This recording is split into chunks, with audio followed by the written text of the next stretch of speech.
Hello guys, আসসালামু আলাইকুম। সবাই কেমন আছেন? আশা করি সবাই অনেক অনেক ভালো আছেন, যে যেখানে আছেন সুস্থ আছেন।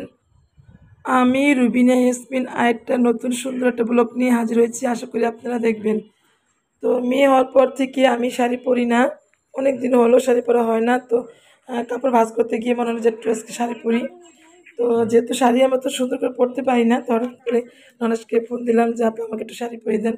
সে আবার খুব সুন্দর শাড়ি পরাতে জানে। তো এই যে অনেক সুন্দর করে শাড়ি পরিয়ে দিল, একটু পরিপাটি করে একটু সাজুগুজু করে চলে আসলাম ছাদে। তো ছাদের ননাসের মেয়েকে নিয়ে হাজির হলাম একটু ভিডিও করার জন্য। তো আমার হাজব্যান্ডের ভাগ্নি, মানে ননাসের মেয়ে, সারা আমাকে ভিডিও করে দিল একটু। তো আমার ভিডিওটা কেমন হয়েছে এবং শাড়ি পরতে আমাকে কেমন লাগছে অবশ্যই সবাই একটু কমেন্টে জানাবেন। কারণ এই প্রথম আমাকে শাড়ি পরা অবস্থা আপনারা দেখলেন। আমি এর আগে কখনো শাড়ি মানে পেজে কাজ করতে এসে কখনো শাড়ির ভিডিও দেইনি। আর আমি অনেক দিন ধরে পরিও না। তো কেমন লাগছে আজকে আমার শাড়ির ভিডিওটি, আমাকে কেমন লাগছে দেখতে অবশ্যই কমেন্ট বক্সে জানাবেন। ভালো লাগলে শেয়ার করে দেবেন।